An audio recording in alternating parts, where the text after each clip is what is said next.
Assalamualaikum warahmatullahi wabarakatuh. Tepangkeun nami abdi Ade Sarijal ti kelas 8 bade nyaritakeun dongeng sasakala Situ Bagendit.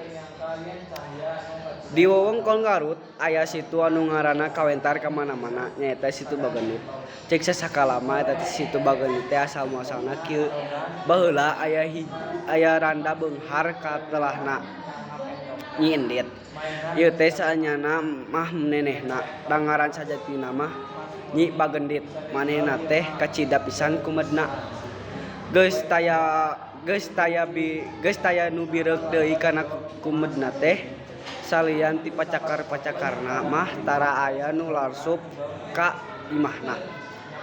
Estuning lain babasan eta mah hirup sorangan nyorangan teh.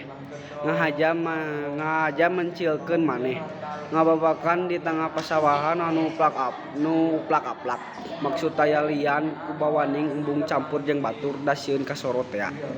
Kacaturkeun keur usum panen di dieu ceuyak di Barua. Kasawa Nyi Endit oge rea nu gacong. Ari rengse dibuat jeung sanggeus parena di kaleuitkeun. Sakumaha tali paranti sorangan teu aya nu ngabantuan. Barang geus tarapi sakur nu mantuan ngakut tuluy di ondang ngariung tumpeng. Atuh anu ngariung teh nepi ratusna, tapi sadia tumpengna teh sabaraha nepi ka ngan sakotep ge geus beres bari tingkareutap keneh.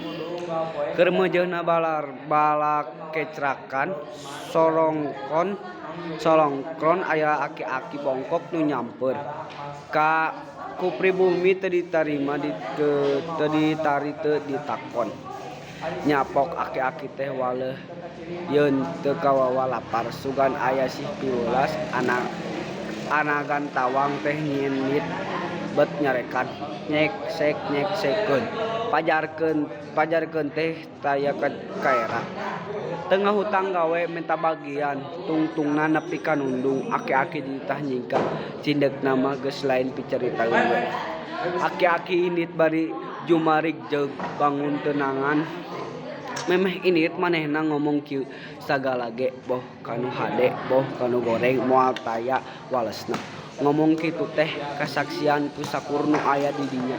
Sarengsena nu dalahar tuluy amit rek baralik. Kakarake palang laleos rugreg ngarandeng. Sabab anu ti garero kas cenah.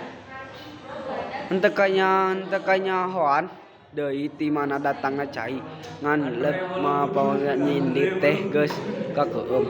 Atuh kacida ributna jalma-jalma geus teu inget ka diri batur asal salamet tina bae.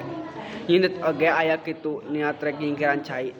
Tapi barang kaluar pisan ti manahna teh nepi ka lir ombak laut ting garuling ka palebahna Nyi Endit. Imahna terus kakeueum meh laput. Nyi Endit angkleng-angklengan bari si tungtung bisa mah teu weuleuh sasambat menta tulung tapi teu aya nu nulungan. Da batur ge sarua ripuna Nyi Endit ngaleuleup beuki lila cai teh beuki gede bae. Nepi ka jadi situna ngeueum sakabeh pakaya Nyi Bagendit. Anjay.